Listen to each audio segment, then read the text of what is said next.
All right, we're going to get started with the legislative meeting. We still may have a few people that are coming back, but they will get back here. All right, so we'll start off with the Pledge of Allegiance from Mr. Epps.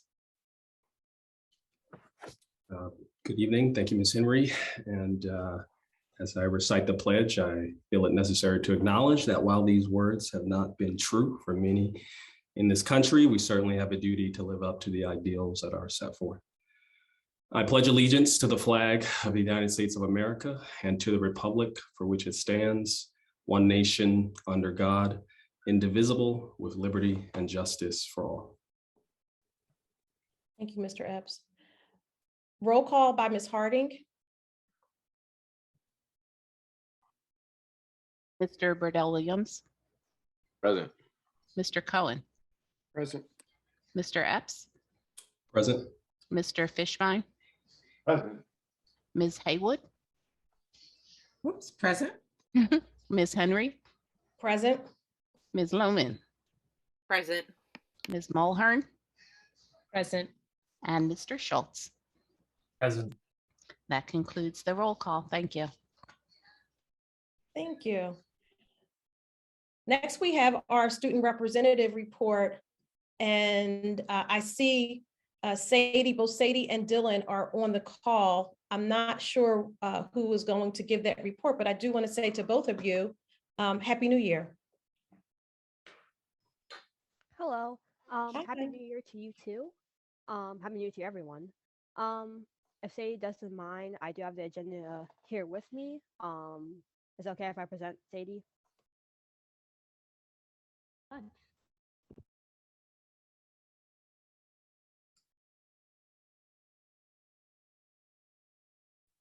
You might be on mute, Dylan. Oh no, I was waiting for Sadie to speak. I don't know if she wants me to present or not. Oh, I'm sorry. Maybe I was on mute. That's perfect. Thank you so much, Dylan. All right, cool. So for our agenda from the Student Council, for January 11th, 2022, from our charity committee, our annual Easter Seals Drive was a success despite many COVID roadblocks. So that's very good. And we would like to thank our wonderful charity community for organizing and to all those who are able to help.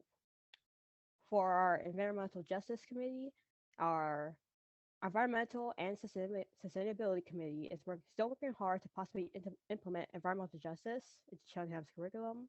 So hopefully they make progress with that. And they're also organizing a swap meet / thrifting event to raise money for Penn Environment. So hopefully that goes well. And that's it from us for this time. And that was relatively short, but that's all from us.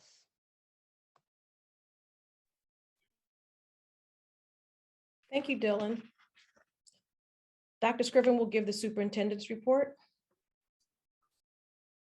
Thank you, Madam Chair. Good evening, Vice Chair and members of the Board of Directors. This evening, I'll be bringing forth the January 11th Superintendent's Report. We can skip the next slide and go to the following. So we've done an upgrade. We have been experiencing a surge in numbers prior to Thanksgiving and felt that we wanted multiple means for families to be able to report positive cases. This is now a positive case reporting form, which can be found via our website, where parents, guardians can go directly into the form and complete it. It will go to the respective nurse based on each individual report. And it just gives us another means of being able to triangulate our COVID data, not just for the school, the district, but also for our dashboard. Next slide, please. There was a letter which hopefully you all received today, which contained updated guidance from OPH and also the CHOPS Policy Lab. I I'm a firm believer not to read to adults. There's probably about 9 or 10 bullets within these next couple of slides. What you will notice is that the guidance around test to stay, universal masking or mask optional, contact tracing, quarantining. There's been significant changes around all of these guidelines. These bullets are what are subsequently being recommended. I know that as a district, we will be looking at updating our health and safety plan to align to the majority of these recommendations. We are looking at other options as a district to try to maintain our test to stay for students with potentially a little more fidelity than what has been recommended. So those are things that we will be working through, which will be reflected in our updates, which will be forthcoming and probably ready without a doubt by the end of this week. So there will be additional guidance coming out. We will continue to meet to get clarity around what this will look like. But each district is going to have to tell her this to meet the needs of their respective school districts. And these are the recommendations from our health experts. So next slide, please. This is high level, and I'm putting that out there in advance. We have been asynchronous for the last week and a half now. I do think that it was the right call coming off of our winter break to give families an option. Our numbers have spiked. When you look at the report, this is only for last week, which would consist of January 3rd, which would have been last Monday, January 4th, January 5th, and January 6th. As you know, last Friday, we did have a virtual instructional day due to the inclement weather. If we want to take a hypothetical and look at the high school for 9th grade, for those 4 days, there were 616 9th graders throughout those 4 days that opted for the asynchronous instructional model. You do the math and divide that by 4, you're looking at probably 120 some students. So that is an overview by elementary at our 5-6, Cedarbrook and the high school. You can see that the numbers at the elementary level were considerably lower for those who opted to go asynchronous in comparison to our 5-6 program, our Cedarbrook, and also our high school. So I just wanted to give the board a snapshot. There will be updated communication coming out this week in terms of the direction that we will be looking at moving when we return to school on Tuesday, January 18th. Next slide, please. I laugh only because I hear there's an expectation that I'm supposed to participate in this. This is something that I have never done in the past, which is the freezing polar jump done in frigid water. I am going to participate. I'm going to honor that tradition, but this just gives an overview of the date, the location. I hear it's a great cause. By no means would I miss the polar plunge, so I will be there in my onesie, ready to participate. So wanted to have a little fun with something in the midst of all we're dealing with. I'm hoping that I can get some of the members from our board of directors to join me. So I'm just putting that out to Dan Schultz and Pam Henry and others. Next slide, please. This is also great news. One of our own educators who is one of our outstanding teachers, instructors at Elkins Park, Dr. Andrew Vassell is a nominee for the PA Teacher of the Year. Just wanted to give him his due props.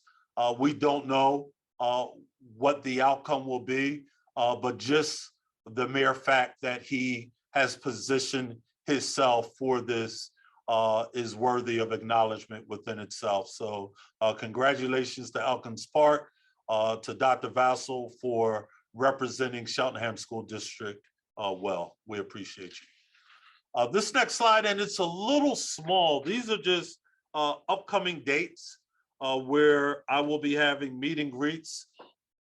K through 4 will be on Thursday, January 20th. Elkins Park will be Monday, January 24th. Cedar Brook, Tuesday, January 25th.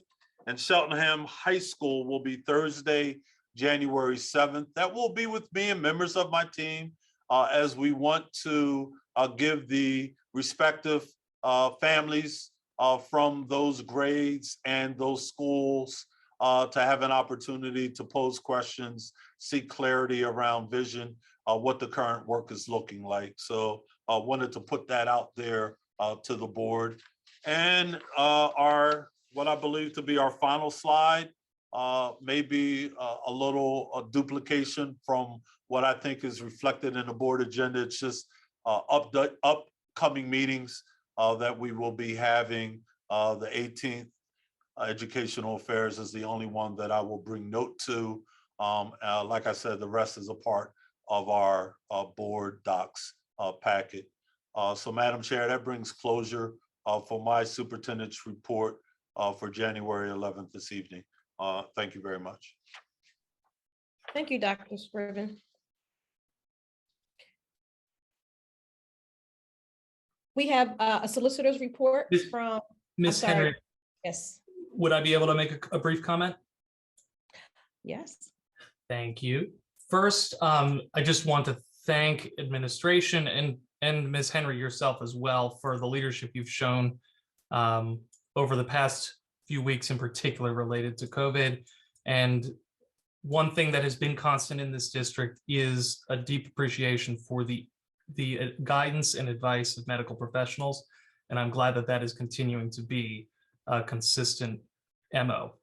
The other thing I wanted to say is, Dr. Scriven, I heard your challenge, and I think I personally will need to say yes. I'll join in on that polar bear freeze. Ms. Henry, I'm not trying to pressure you at all, because I know what the answer is. So I was watching a show last night, and two Black ladies, it was on the new show with Jimmy Fallon. Their hair got sprayed with water, and the first thing they said is, "You don't spray black water on Black girls' hair." I will be there in spirit. I'll be there present. I will not be in that water. Trust me. That is fair. And my last item is just a brief request. Dr. Scriven, the slide showing the asynchronous days, would it be possible to add the context for future, because folks might not hear the caveat that it is an average over 4 days. And so seeing, 614 students might be confusing, since it is a part of public record in the future. So if that slide could potentially be updated on board docs to just have that asterisk so folks know what that means. And thank you for the chance to make those comments, Ms. Henry. We can definitely do that, sir. Ms. Haywood?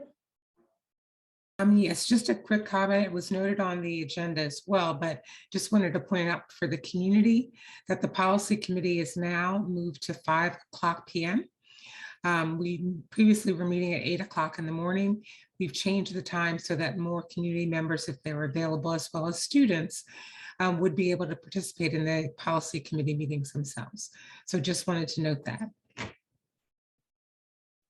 Thank you, Ms. Haywood. You're welcome. And next we have our solicitor's report, Mr. Diazio. Yes, thank you. Good evening.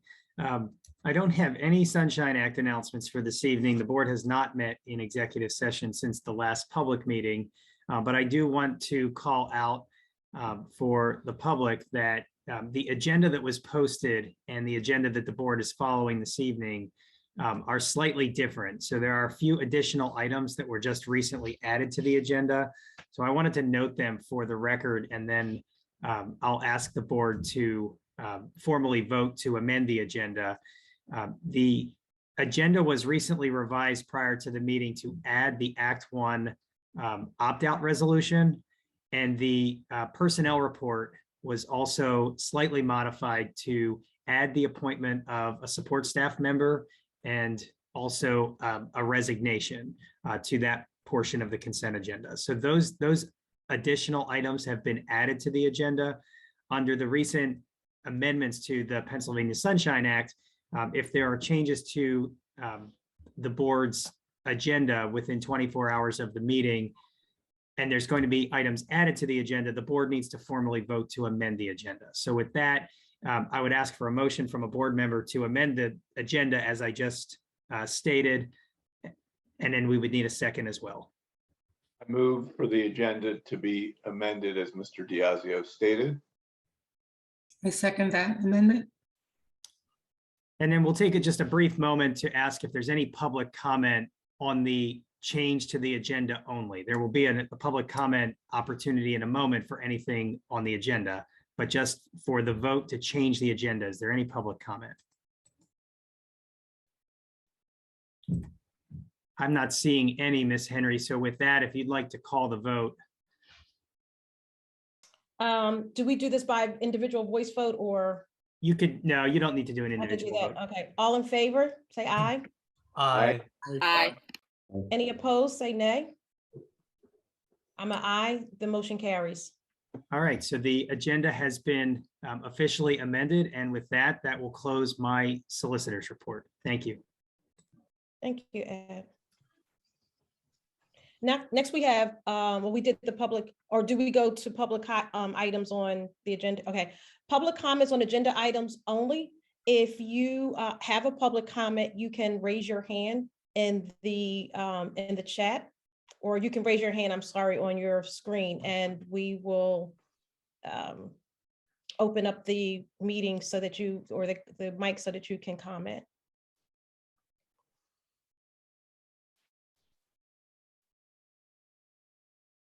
And for those folks who don't have access to Zoom, you can submit questions at the information on the agenda, CSD board meeting comments at cheltenham.org.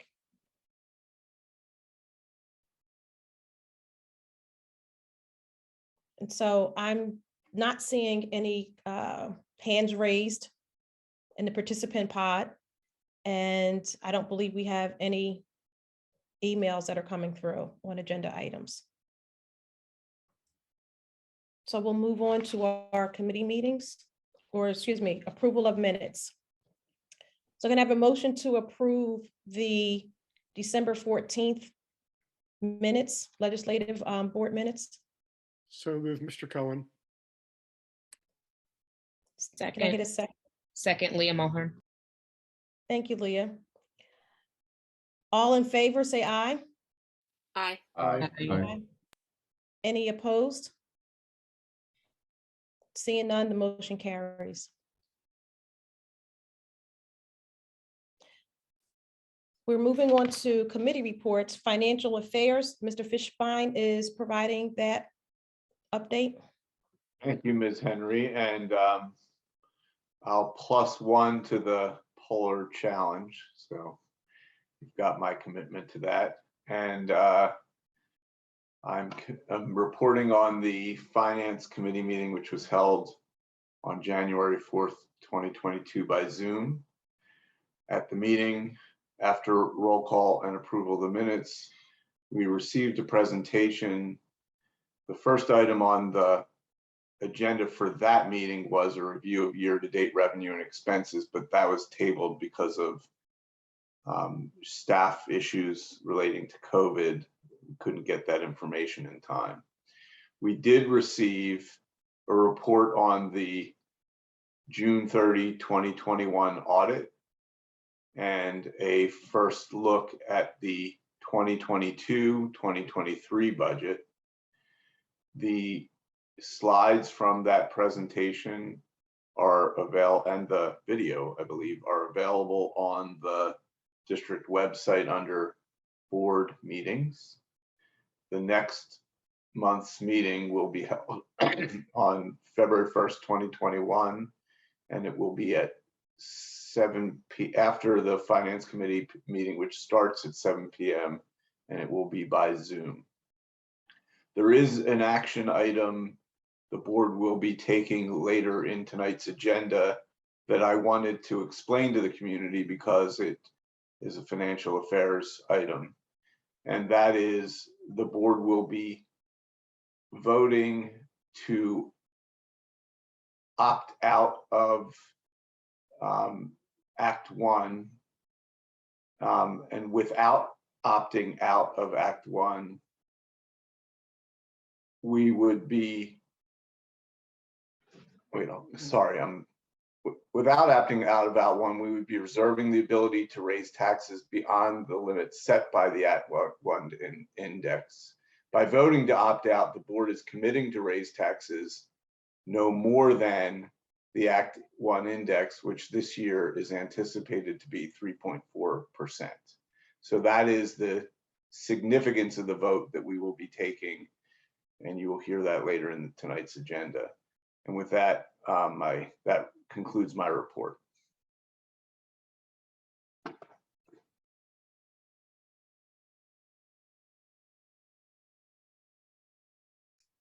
I'm providing the educational affairs update as the last meeting was held in December and we had not moved to our new committee members yet, which I will announce in a few minutes. So the topics discussed at the January 11th, it's not January 11th, where at our most recent, I don't even have, what was the date of our last meeting? It just went by me. I believe it was December 21st. It was December 21st. You're absolutely right. I drew a complete blank. The topics discussed were the American Rescue Plan for 2021 of the ESSER 3 funding. Dr. Smith provided a update and a presentation on that. The second item discussed was the Cheltenham High School course proposal, which was provided by Ms. Collins and Dr. Hammond. The third item was the Cheltenham High School class graduation requirements. And the fourth item was the course resequencing for grades 7 through 12 social studies. I also want to welcome our two new chairs for the Educational Affairs Committee, Ms. Leah Mulhern and Ms. Julie Haywood. They will, starting at the next Educational Affairs meeting, they will chair those meetings and going forward. And our next Educational Affairs meeting is scheduled for January 18th at 7 p.m. And that concludes my report.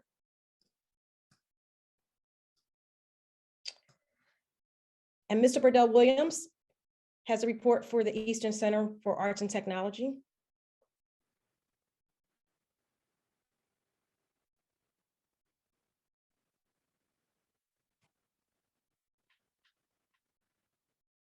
Is Charles available?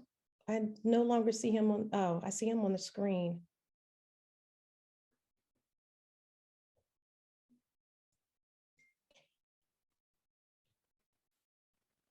If he needs a minute, Ms. Henry, you could move to the next item and come back to him. Okay. So Ms. Lohman is the new chair, the new representative for the Montgomery, or will be, we'll be voting tonight on Ms. Lohman becoming the Montgomery County Intermediate Unit representative. That vote will be held later in the evening or later in this meeting. And I don't believe there's a report for that for December. And facilities, Mr. Burdell Williams is also providing it. There you are. So you're up for, Mr. Burdell, two items. One is Eastern Center of Arts and Technology. We'll take that first. Sure. Thank you, Mrs. Henry, and apologies to the board and attendees from the community on the small deviation from the agenda there. but the Eastern Center for Arts and Technology has not met this year. The first meeting of the year is actually scheduled for tomorrow at 8 p.m., which will be held via Zoom, with the link being found at eastech.org. However, I do want to just provide just some background information regarding the Eastern Center for Arts and Technology 2022-2023 budget, which I will be asking the boards for which administration will be asking for the board's approval of tonight. Just to note, just some important factors about that budget, that that the Eastern Center for Arts and Technology budget, the general fund is based on a district assessment, which is determined by our enrollment numbers.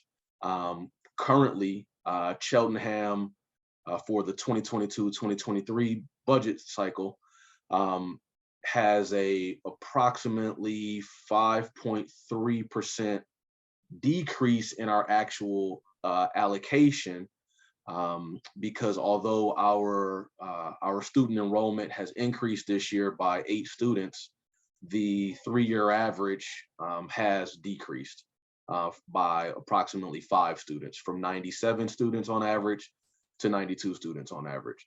And so that decrease, again, decreases our operating assessment. So we are committing less. However, for the first time since 2019-2020 budget cycle, the Eastern Center for Arts and Technology will be asking for an increase in their budget allocations for by 2%. Those 2% allocations will add, to the district assessment, excuse me, not to the overall budget. The increase to the budget is actually 5.66% overall. This will add 2 new positions, one in the exercise science and rehabilitation program, and a second for an occupational aid for the construction program, which is one of the, let me just say, oversubscribed programs that's consistently has a wait list of students. Other expenditures related to that new exercise science and rehabilitation program include approximately $42,000 in supplies, $50,000 in equipment, and $15,000 in some renovations that are underway and nearly complete at Eastern Center for Arts and Technology. That concludes my report and also the information regarding the budget. If there are any questions from the board or from the community, we can either answer them now or at the part of the meeting agenda where we address the budget proposal. Thank you. Charles, when we go to the vote on that, I'll be opening up the floor for comments. Yep. Sounds good. And I can roll right into facilities. That's very convenient. So the facilities committee the January facilities committee meeting was held virtually on January 4th, 2022. At the meeting, Mr. Holman shared updates regarding all district buildings and ongoing major projects. Key topics discussed during this meeting included the ongoing repair and moisture mitigation in the CHS Media Center, with some good news that not only is that repair and moisture mitigation moving in the right direction, it is moving in a direction by which we can see that the facility is actually available on a limited basis. I guess certain specific areas of the media center can be used, even though the conditions that lead to the moisture have not been fully resolved. This is the case because the moisture is produced from condensation when the air conditioning unit is running in there in the warmer months of the year, which is certainly not today. Secondly, there was also a discussion around the repairs to the new scoreboard that happened due to severe weather on December 20th. The repairs are in the plan, but there's also an insurance claim as well. The progress, we also received updates on the progress of the troubleshooting of the flooding challenges at CBK and the proposed path forward, or the continuing discussion around the proposed path forward. We also discussed something that I did really, again, as one board member, significantly appreciate, which is the proactive safety action at Glenside, where there is going to be the installation of a protective bollard to protect a previously unprotected natural gas supply train. In addition, the last item, again, of key importance was that the hot water at the administration building had been restored after a lengthy outage. The full presentation is not yet posted, but will be available on the district's website at cheltenham.com/presentations. And that concludes my report. Thank you, Mr. Burdell Williams. Liaison Group, Mr. Cohen. Yes, thank you. The liaison group has not met in a while. The next meeting is scheduled for January 18th at 8 o'clock in the morning. It will be held virtually, and that completes my report. Thank you. Thank you. Ms. Henry, I believe we may have skipped the facilities report. I rolled right in. Oh, you did them both. From Right. Eastern. Understood. Got it. We Okay. did go out of order. Again, apologies to the community and to the board and all in attendance for the change there. Sorry about that. And for policy, welcome Mr. Epps to the policy committee. Mr. Schultz will be providing the policy committee report out. Yes. Thank you, Ms. Henry. The policy committee met on Wednesday, December 22nd at 8 a.m. Following roll call and approval of minutes, the committee first discussed old business, which is being presented this evening in the consent agenda as for either a passage or repeal. This is all stuff that has been presented as first read in the past. Policy 815, incident reports, is up for repeal this evening. Policy 3, because the policy is no longer necessary. Policy 324, personnel files, is being updated to consolidate two other policies, 424 and 524, as part of the series of policy consolidations that we have been reviewing over the past year or so. The policy 355, 455, 555, professional dress and grooming, is being consolidated as well into policy 355 and renamed to dress and appearance. Policy 352, 452, 552 is another batch of consolidations and minor updates.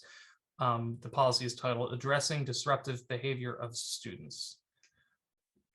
Policy 357, 457, and 557, complaint procedures for complaints not covered by the CBA, which stands for Collective Bargaining Agreement, is another consolidation and update set.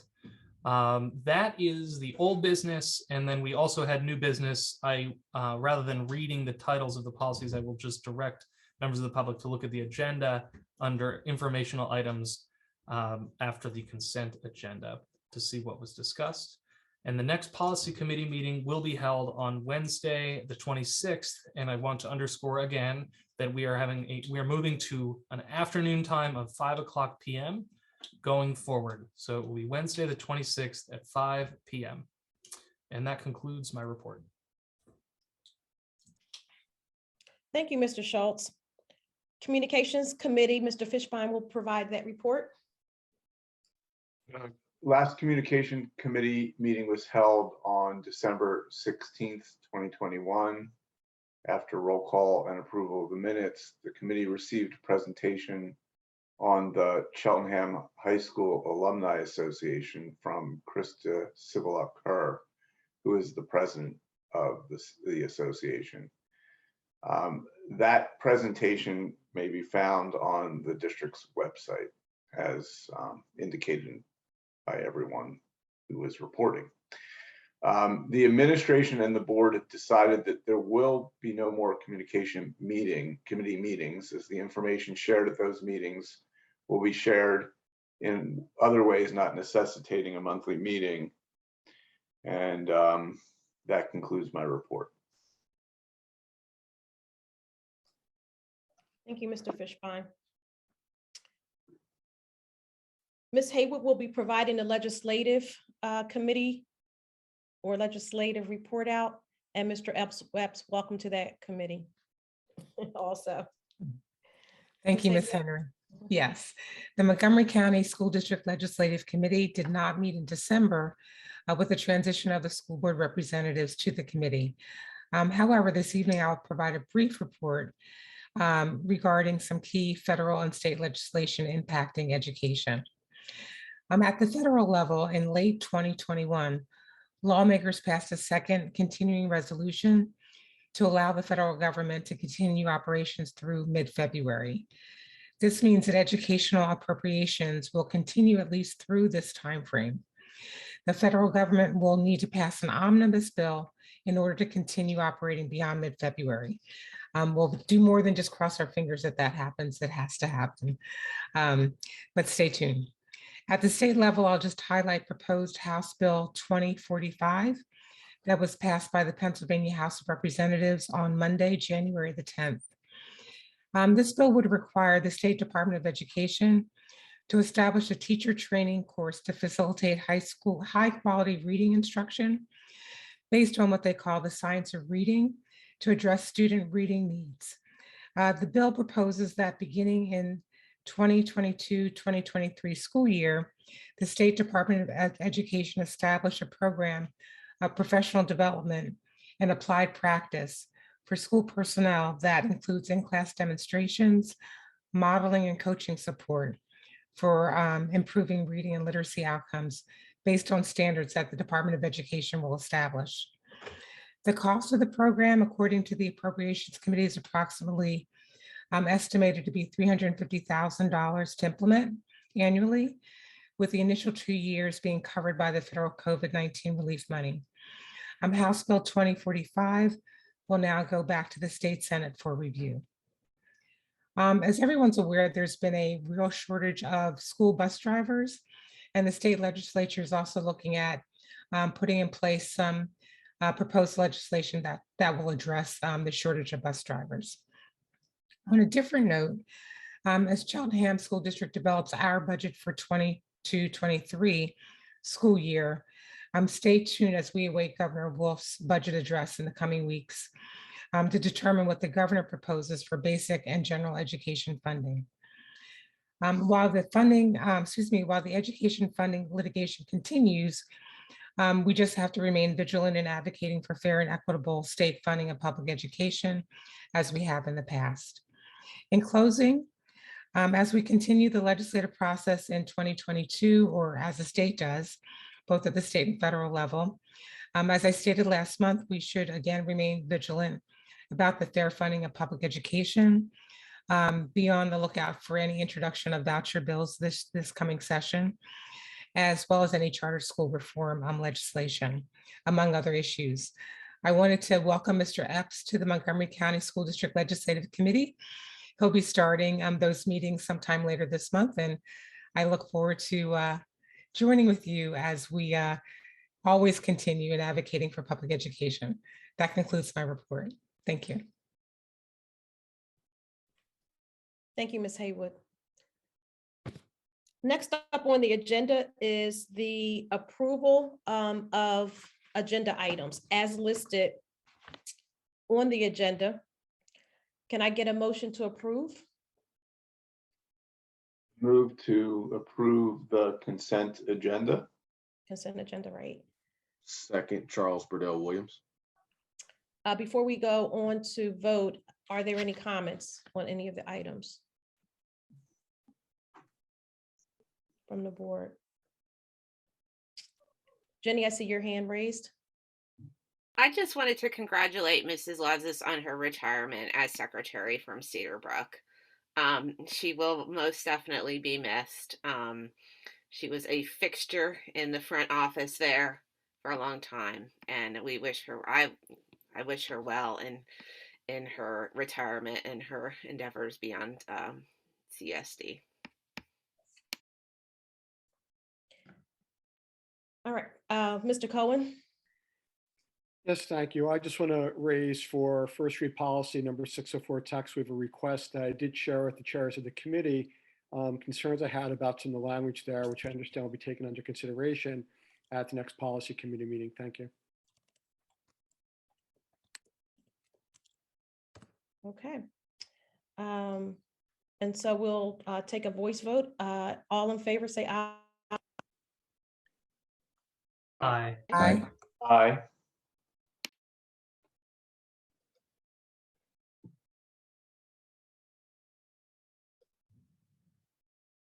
Are you all able to hear me now? You got, You're a bit staticky. For some reason, my audio just switched over. Am I still staticky? no. No, you're Okay. better now. Okay. So, all in favor, say aye. Aye. Aye. Any Aye. opposed? Aye. Okay, and I'm aye. The motion carries. There are items listed that are not subject to vote, and Ms. Lohman spoke on one of those items, so that is also listed there. Next, we have several items that we will take as individual votes. So the first vote is for the approval of the MCIU representative. Ms. Lohman, I would like to welcome you to becoming that representative. And we will, can I have a motion to approve Ms. Lohman as the representative for the MCIU for Cheltenham? So moved, Zacharias. I second Seconded. that. Oh, never mind. I defer to Ms. Haywood. Second, Ms. Haywood, Julie Haywood. Now, as a point of process, do I take this vote individually, or I can do an aye or and This does not require an individual vote. okay. All in favor, say aye. Actually, not to delay, but I just wanted to comment. say briefly, if I I'm may. sorry. I'm sorry. Wait, I'm sorry. You're right. Let me go back. I said I was going to do comments. Comments from the board. I just want to thank Ms. Lohman for stepping up to this position, and also say that you are such an excellent fit for the position as an advocate and a person who just has a lot of experience and knowledge and passion about public education, not just for our district, but in general. So thank you for the time. I know it's a big commitment. And thank you for representing us. Oh, thank you, Mr. Schultz. That was very nice. Sure, there isn't anybody else who wants to step in. I was just gonna second that, especially in regards to the special education advocacy that you stand very firmly for, Ms. Lohman, and the impact that your involvement on the MCIU and our involvement with the MCIU regarding our reliance or codependence, if you will, on special education, and some of the conversations that can advance, or that I think will be more likely to advance, with your involvement. So again, kudos and looking forward to big things. Thank you. Well, thank you. I just want to, I didn't raise my hand. I'm sorry that I forgot to say it first, but, and I don't want to take any more time, but I second and third the prior comments. Very excited for you to be representing us. Well, thank you. Thanks everyone for those kind words, and I hope I can do good on your trust in me. And I look forward to working with the MCIU, actually, and meeting the folks there and learning about what they're doing and how we support each other. So thanks. So seeing that there are no more comments, all in favor, say aye. Aye. Aye. Any opposed, say nay. I'm an aye. The motion carries. The next item up for vote is the approval of the accelerated budget opt-out resolution that Mr. Fishbein spoke about earlier. Can I have a motion to approve? So moved. I'll give it to Dan. I'll second it. Any comments, any board comments? Ms. Henry, I have one. I just want to make, for anyone listening, to underscore what this vote means, and in particular what it doesn't mean. We are not approving a particular tax increase or a budget at this point. We are limiting the level that we can approve in the later in this particular budget cycle. So we are essentially setting a cap for ourselves at the Act 1 index, which, as Mr. Fishbein mentioned, is currently at 3.4%. So it's not ensuring that it will be 3.4, it's just cannot be higher than 3.4. Thank you, that's all. Thank you for that clarification, Mr. Schultz. Ms. Haywood? Yes, I just also wanted to clarify, this opt-out resolution would also not allow us to apply for any exemptions. And the only exemption that would be available to us, as I understand it from Mr. Linderman's presentation last week, was for special education costs. And so on that note, I guess my question maybe is more of a question. I'm not sure if we've gotten any of the special education projected costs for next year. That may help, I don't know, help make the decision whether to go forward with the opt-out resolution or not. So it's difficult for me to vote on this in the absence of that information, and maybe I missed it. So I just wanted to confirm if we've gotten that information or not prior to today's meeting. No, Ms. Haywood, I do not believe that that has been furnished. I'll defer to my team just for clarity, but I do not think there were updates forwarded around special ed costs. Dr. Smith or Dr. Gallagher, if you're on, can you confirm?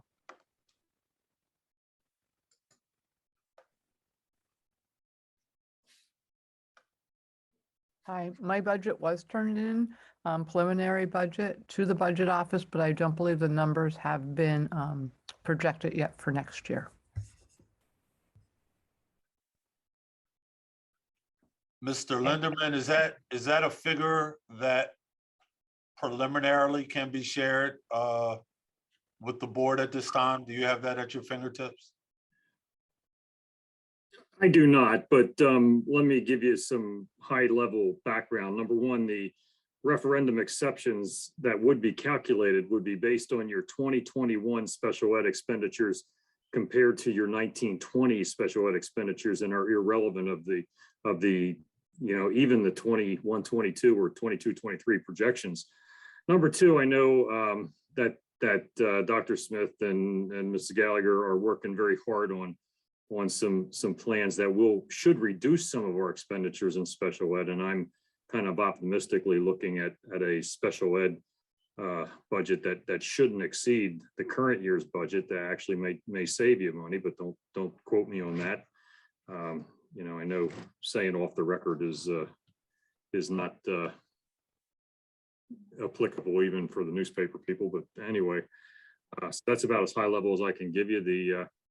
And the guess would be that our exceptions, if we were to apply for them, would probably be very small, as our increase in special ed cost between 1920 and 2021 were small, mainly compressed due to some COVID issues.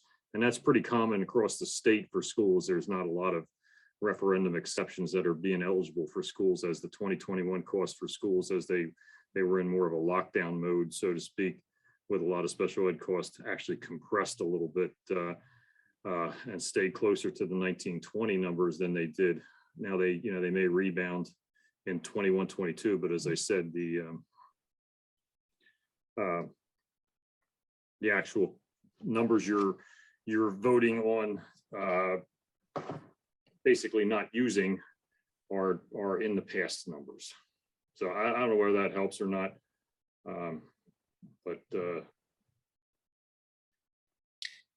Thank you. I mean, I think just as an additional comment,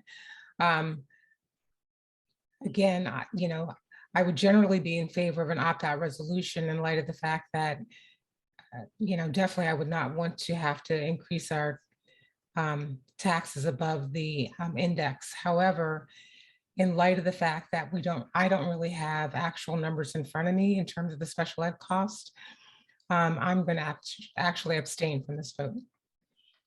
Thank you.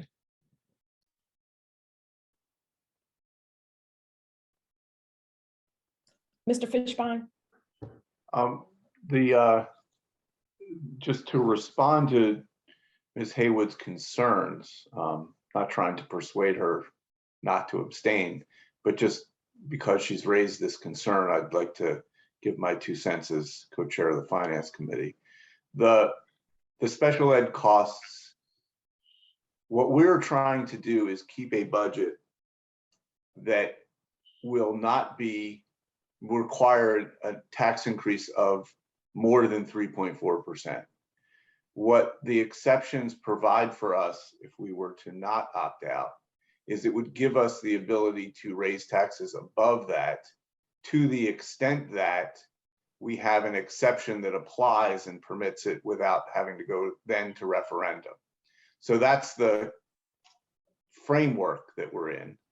And what I understood Mr. Linderman to say, and from my years on the board, it would not be my expectation that our special ed costs would be so high as to increase our budget by 3.4%, requiring that level of a tax increase.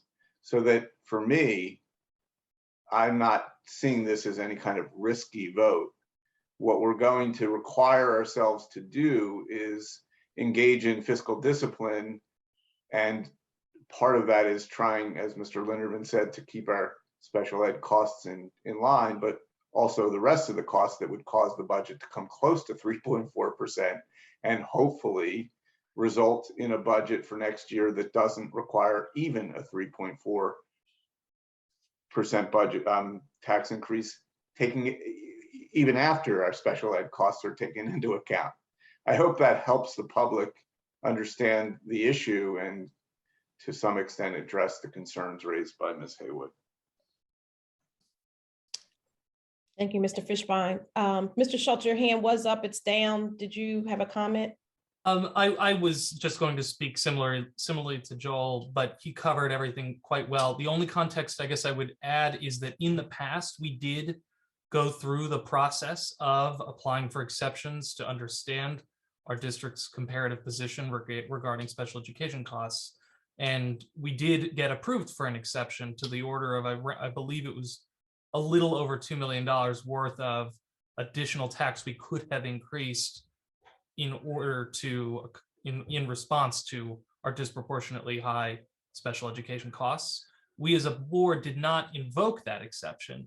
And I think that illustrates what Mr. Fishbein is describing, that having high special education costs does not predetermine the need to increase taxes, because we have other mechanisms than increasing taxes to accommodate those costs and ensure that we are providing the services required while also maintaining a balance. So again, like Mr. Fishbein, I'm not saying this from the perspective of trying to change anybody's mind. I just want to make sure that it is clear to the public and other members of the board, the process and thoughts that are going into my vote. Thank you. Okay, seeing that there are no additional comments from the board, will now for this, Mr. Diazio, should I take this as individual votes on this one? Would that be appropriate? You can if you would like to, particularly if there's going to be board members voting differently, but there's no legal requirement that it be an individual vote. Okay. All right. I think I saw some board members nodding their head in agreement to an individual vote. I'm going to do the individual. I know this board.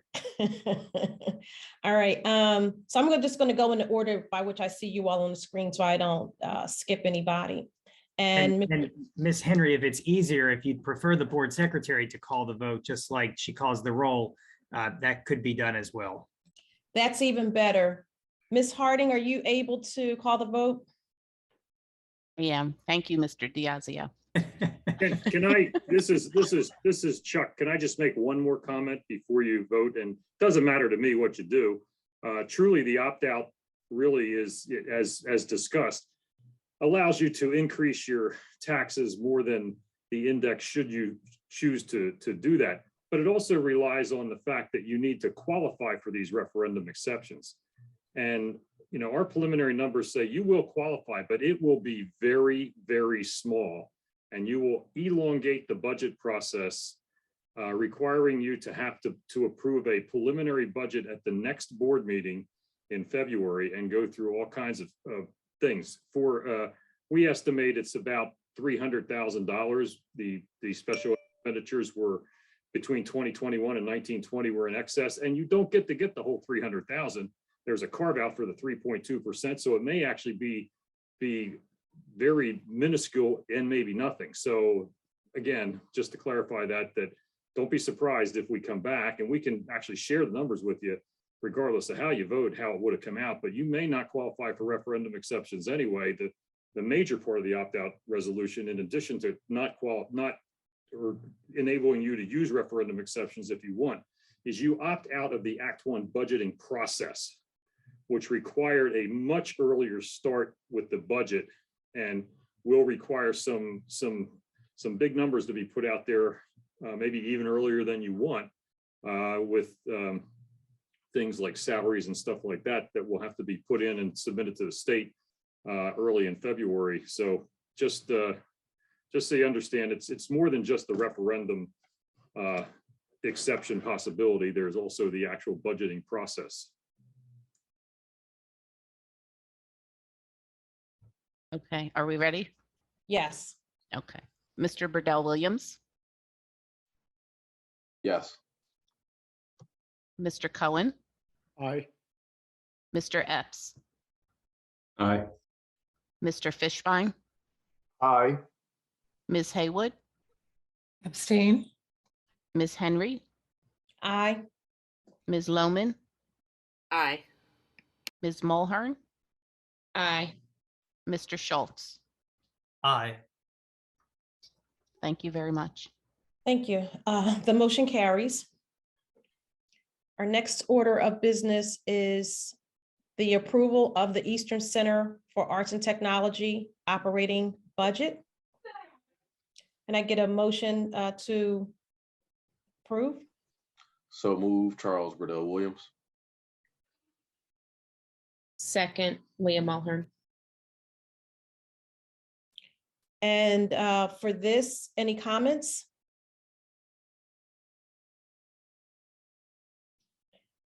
And so we will move on to a vote on this. All in favor, say aye. Aye. Aye. Any Aye. opposed, say, I'm sorry, okay, we got that aye. Any opposed, say nay. I am an aye and the motion carries.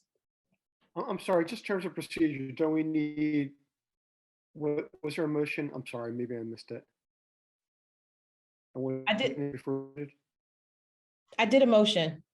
Charles voted I'm for the sorry. motion. Yeah. Yep. I did it. Okay, thank you. I missed it. I lost connection for a second. It is a little, because you're even a little going in and out now, Mr. Cohen, so. But yeah, I called for the motion in the second. Dr. Scriven? Yes, Madam Chair, I'd like an opportunity to call an item to the floor. I probably will need a little assistance from from Ed with respect to December 21st Educational Affairs meeting. There were some items that were a part of that agenda that we needed board approval to. Mr. DeSazio, any recommendations with how to proceed with, there were course proposals that were put on the table, a graduation requirement adjustment, and also grade 7 through 12 social studies course resequencing. Just need to know how to proceed with bringing those items to the floor for approval, discussion and approval. Sure. So if the board would like to act on those items this evening, we can state publicly what those additions to the agenda are going to be. Obviously, the Educational Affairs Committee has already recommended that they be moved forward, and they were presented publicly. So what the board would simply be doing this evening is acting upon the recommendations of the Educational Affairs Committee. So as I just listened to you, Dr. Scriven, my understanding is that the motion that I would ask that a board member make, and this would be a motion to amend the agenda, to add to the agenda the approval of. The main thing is course proposals. Okay. And I understand there may have been some questions around sequencing that we can or cannot, or may not have to entertain at this point, but those other items don't need board approval. But as we're looking at master scheduling for next year, we definitely need the course proposals. It was the discrete math, neuroscience, forensic science, 1 and 2, Latino and African American literature, the swimming, beginning band, the sculpture. It was all those courses that were proposed during that Educational Affairs meeting. Sure. So what we would need is a motion from a board member to add to the agenda an item for the board to approve the course proposals that were recommended by the Educational Affairs Committee at the last board meeting. So is there a motion to add that item to the agenda?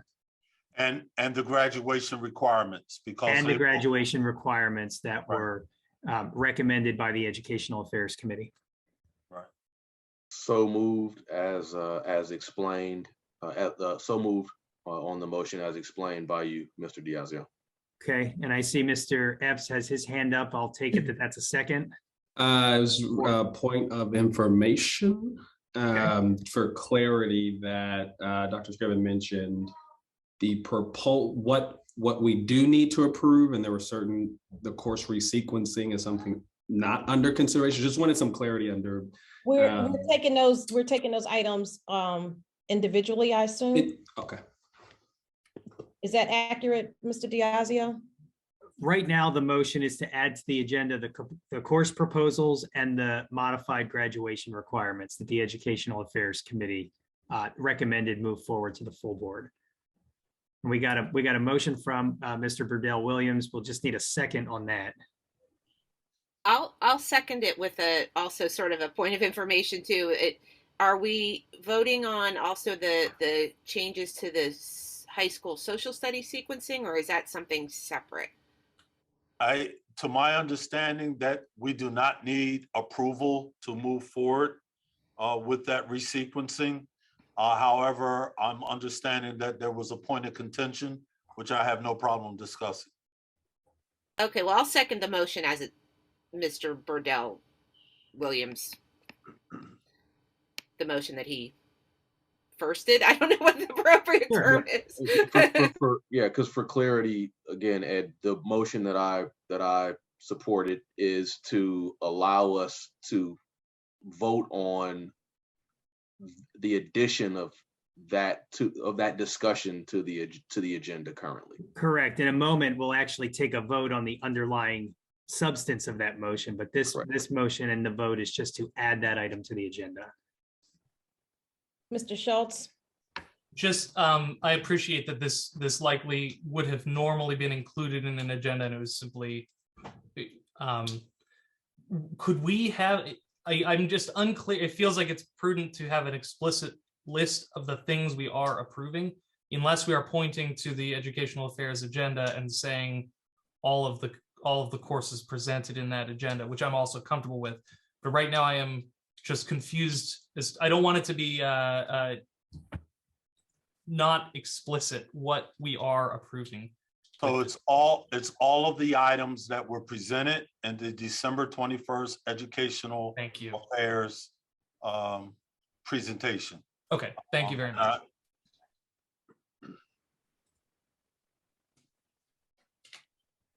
Ms. Mulhern? Yeah, but it's not all of the items that were presented at the meeting if we're not voting on the social studies resequencing, because that was also presented, but we're not voting on that. So we are voting on one, and everyone's agreeing. I just want to, everyone's trying to do the same thing. We're very, very clear that we are voting on the courses that were presented, the brand new courses, all 10 of them or 8 of them, whatever there were.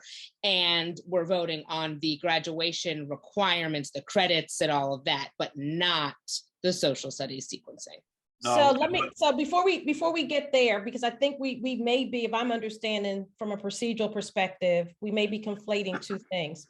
One is that we are voting to add the new business, those items to the agenda. That's the first thing we have to vote on. Then, once we agree to that, then we will vote on and we can discuss those topics that are going to be added to the agenda. Is that accurate? Yes, and what I was clarifying to Mr. Schultz's question around the items, he was referencing the courses. I was simply saying that it was all of those courses that were a part of that December 21st presentation. In addition to all of those courses that were listed, it is also around the graduation requirements. So those are the 2 items that I'm seeking board approval on. I just want to be as explicit as possible so everyone is comfortable with what is being proposed. Mr. Burdell Williams?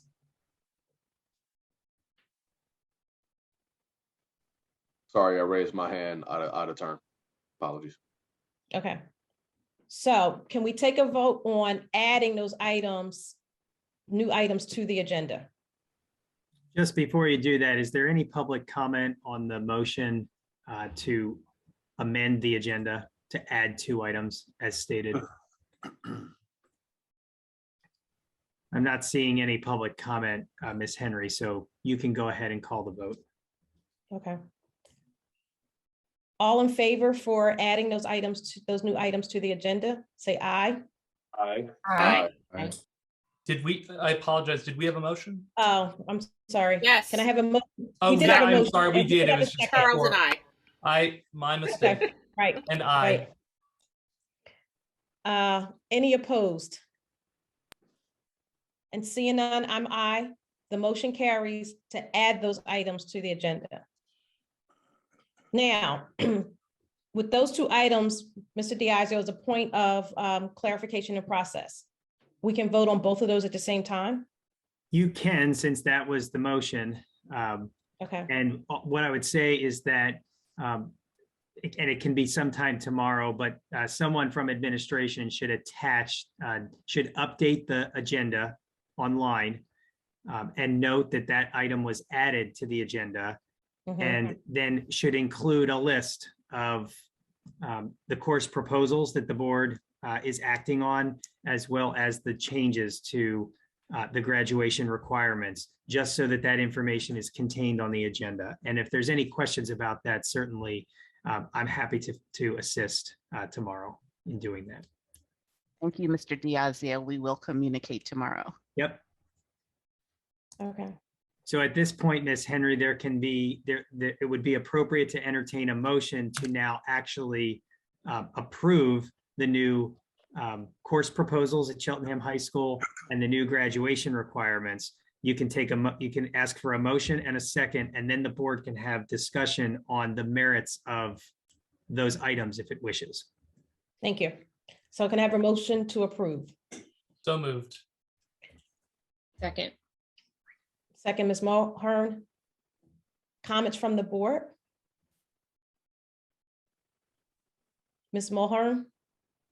Yeah, I just wanted to thank Ms. Collins and Dr. Hammond specifically, and the whole, the high school and the Office of Education. The new courses especially are very exciting, and I look forward to our students getting to experience all of the new opportunities. So thank you. Thank you. Ms. Lohman? I was going to say thank you, the same thing about the new course offerings. And for the public who may not have attended the Educational Affairs Committee meeting, I would definitely recommend going back and looking at the presentation that's available on the district's website, so you can see just what all those courses have to offer, in addition to the requirements for the changes to the graduation credit requirements, which I'm also assuming will be reviewed with students and families, coming up now that curriculum night is going to be happening at the high school next week. Yes, ma'am. Mr. Cohen? Yeah, so I just want to take the time to read over what the courses are for the good of the public and also the board. I have the presentation in front of me, so I'll just take a moment if I may. So the first course is discrete mathematics. The second course is neuroscience. The third course is forensic science 1. The next course is forensic science 2. The next course is Latino and African American literature. The next course is diversified occupations program. The next course is, bear with me, please. Beginner's band. Beginner band, yes. And then the next course is sculpture 3D art. And the next course is intro to Pilates yoga. The next course is swimming for non-swimmers. And that completes the listing that I have of the new courses. Thank you. That's correct. Thank you, Mr. Cohen. Thank you, Mr. Cohen. So we'll take this by vote. And then Ms. Henry, just before you take the vote, if we could just do the same thing, if we could just ask for any public comment on the items. Just Okay. give a brief moment here for anyone to raise their hand. So any public comments, please raise your hand in the participant pod. And I don't see any, Ms. Henry, so you can go ahead and proceed with calling the vote. Are you sure? All in favor, say aye. Aye. Any opposed, say nay. I'm an aye, and the motion carries.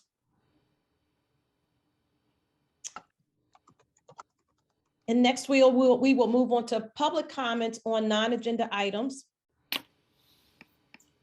And for the community members, you can raise your hand and also make sure that where you reside in the community is listed.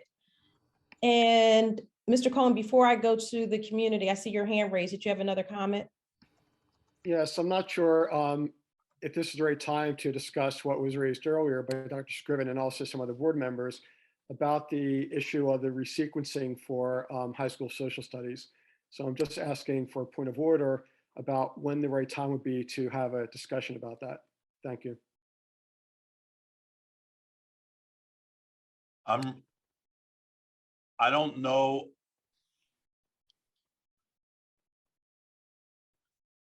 Madam Chair, I'm fine with right now. I don't think it's anything that needs to wait. Okay. So if there's any questions specifically around that, I'm more than fine to address those at this point.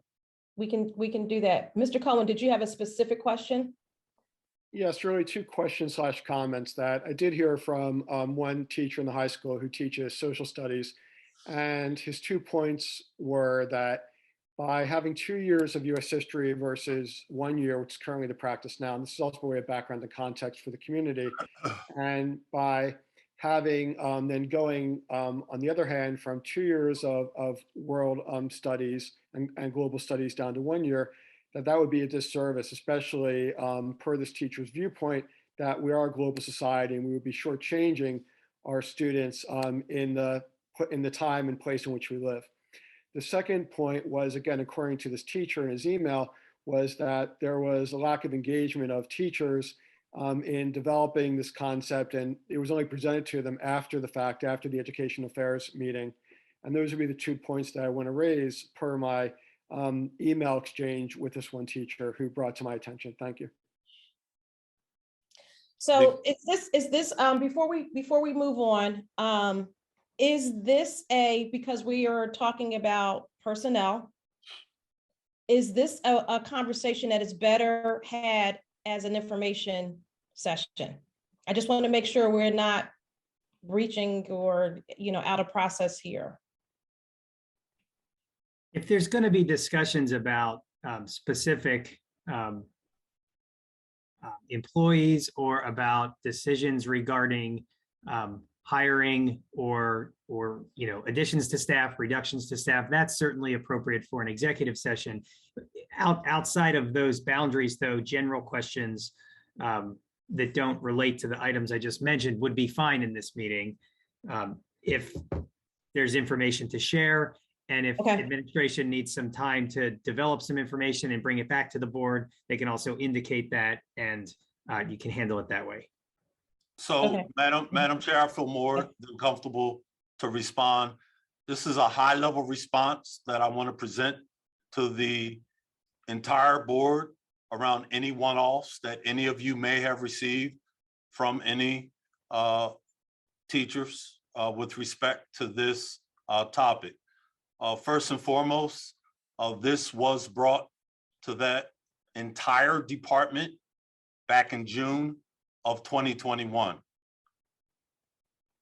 Everyone had an opportunity to view or have some engagement or have a voice prior to any of these decisions being made. I just want to be crystal clear. When this first came to my attention, I did my due diligence because I was not superintendent at the time. So respectively, I did some research to address.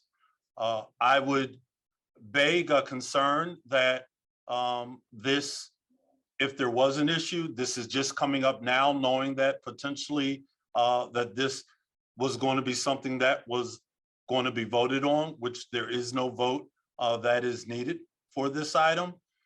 But it was never brought to the principal's attention. It was never brought to my secondary director's position. It was never brought to the assistant superintendent, and it was never brought to my attention. With all due respect, it came directly to you. I beg to differ with that process. That is not the protocol that I would recommend that anyone follow. It's not value added. So I don't know what any of the other questions may be, but I'm sharing at this high level that I have a full sequence of all steps that were taken. I don't think I need to itemize exactly what happened. I just want to share that dialogue has been going on around this for probably close to 2 years. This is not an item that was just dropped out of the blue sky. So I just wanted to make you aware, Mr. Cohen, and I do thank you for presenting it. And Ms. Henry, if I can just jump in and just thank Dr. Scriven for his investigation, due diligence, and his response. It's greatly appreciated. Thank you. No, you're welcome. Thank you. Mr. Schultz, your hand was up. I'm happy to go after Mr. Epps. Mr. Epps. Appreciate that, Mr. Schultz. Continuing the same, slightly the same route. I do recall at the Educational Affairs meeting, we did hear some rationale as to what led to the proposal around course resequencing, specifically around cultures and how much content was covered in US history in 1 year versus other. And so for the record and for the public's interest, is there either a restating of that rationale or any rationale that can be provided in terms of why this is being proposed? Yeah, Mr. Epps, if you would like a formal update, we can put that together without a doubt, and I can include that in this Friday's update to the board. That would suffice for us. Even if it's a high level to the point, I'm also asking with the interest of it being on record and for the public, for anyone who might come and view this after today. I believe, and anyone on my staff can correct me if I am wrong, was that presentation recorded, the Educational Affairs presentation? It's listed there, yes, and it's out on the. It's in the presentation that's out there. So anyone who is so led to do so could refer back to that presentation. Just to wrap it up. So what is that the main reasoning, that because of the content because of the amount of content that was covered in 1 year versus 2 years in US history, is that the main factor leading to the decision? And I have members from my team here. So Mrs. Collins, if you want to jump in right now to expand upon that rationale, I have no problem with her doing so at this time for the board and for the public. Ms. Collins? Yes, good evening, everyone. Thank you for the opportunity to speak. So the resequencing at first, the first part is the fact our current freshman course, which is World Cultures, is basically aligned as a middle school's course. It should be taught, it is aligned to the PA's core standards at the middle school level. And therefore, because we currently teach a geography course in 7th grade, we want to make the current 7th grade course more rigorous and align it to the World Cultures course, which also is thematically aligned to what we currently do in 7th grade with literature as well. It gives opportunities for us to explore diverse cultures, early civilization, and understanding where we as in the fabric of the world, where we all come from and where our roots lie. And with that regard, moving to the US history course over 2 years, currently we do not have a course that allows for multiple perspectives and really looking at our US history. And the course right now stops at 1970. We're in 2022, so we don't even have the opportunity to frame and have those deeper conversations to take a look at what it doesn't mean to be within the United States and how that history has evolved over the years and what are contributions of all of the various cultures into making us to whom we are today. In addition to that, looking at our relationships with other world powers as well is essential. So to go to that level in depth, that's why we're moving towards the 2-year process, allowing for world history junior year so that we can also allow for that AP world history, which it needs to be at a higher grade level for our kids to be successful. In addition to that, we're incorporating more writing into our social studies courses at the earlier years to ensure that our kids are prepared to be more successful, whether they take an honors course or an AP course. Lastly, because of the new graduation requirements, we will be proposing new electives next year. They did have the opportunity to do so this year. They were not submitted. But I'll be working with the department chairman to propose additional courses where we will have additional electives in global studies that really puts an emphasis on us as on globalization, because right now our world history course does not do that. It has a very Eurocentric focus. As I stated in my presentation, we will be rewriting all of our social studies courses to ensure that we incorporate diverse perspectives. Thank you so much for adding that level of detail. I do appreciate it, Ms. Collins and Dr. Scribner. You're welcome. Mr. Schultz, I see your hand. Thank you. And I just wanted to say, again, thank you to administration, thank you to Ms. Collins, and to everyone who is involved in the work of thinking about this updated sequencing, and the members of the teaching staff that were involved. I just wanted to suggest to any members of anybody who has raised this concern with the board, just to reiterate something that Dr. Scriven said, which is the appropriate process for this kind of concern really is working through the folks closer to the decision, which is actually not the board. This is not a board decision. We didn't vote on this. We do not need to approve this decision. And the updated curriculum, my understanding is it didn't happen overnight. It happened over many months. It sounds like even 2 years. And so working with the department chair of the social studies department, Mr. Hoff, who was at the presentation to Ed Affairs, where the public was updated on this, I think is probably your first point. Though this really isn't coming from me because I am on the board. So I'm not even in the position to tell you the right process outside of just knowing that we're not the right process. So thank you for the discussion. Thank you to the administration again for all the informational updates and for presenting this update to us at the last Ed Affairs with rationale. Thank you, Mr. Schultz. Ms. Collins? I just want to add to, in the ed affairs, I mentioned that in our transition, we've already purchased some resources to support our teachers in this process. And was one you approved previously was the Choices program from Brown University. In addition to that, we'll be working with some of our community partners from University of Pennsylvania and Arcata to ensure our teachers get the appropriate professional development to support them during this transition. But all our teachers, as you know, we bring together help to work with us in developing curriculum because we do not write it in isolation of them. We work together collectively to move things forward.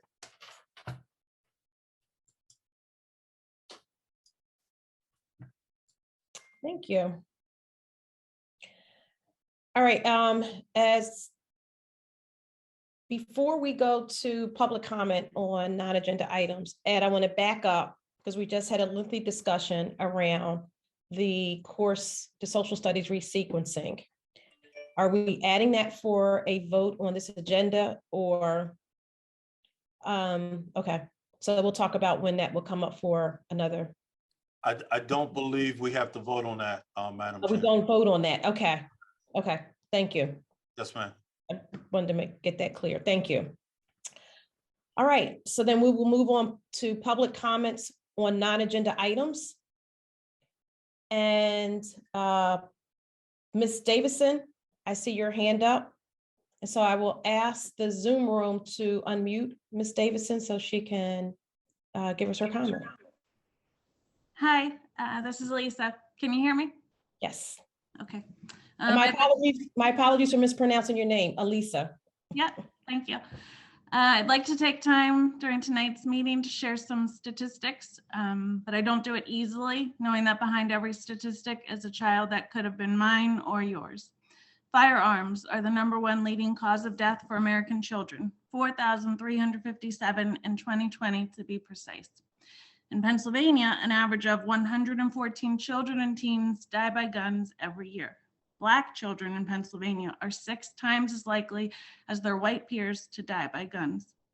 Right now in our state, there are no regulations or requirements for storing a firearm, yet it's been shown that in 65% of school shootings, the shooter obtained a gun from home or the home of a relative.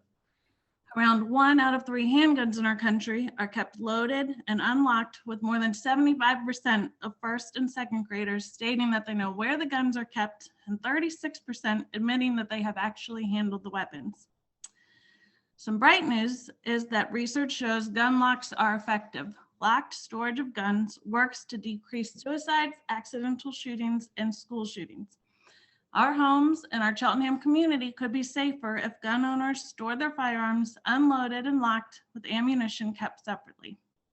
Knowing all of this, I think it's imperative that CSD administration and elected officials and community members work together immediately to raise awareness that secure gun storage can save children's lives. It's our responsibility as adults to keep kids safe.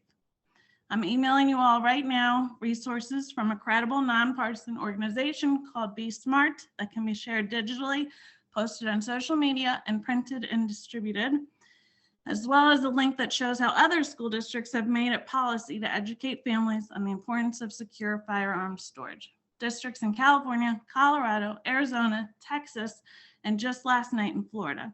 Let's be the first to do this in Pennsylvania. Thank you. Thank you.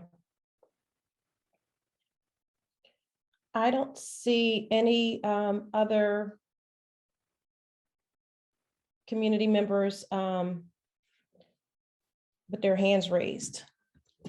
Are there any other comments from the board?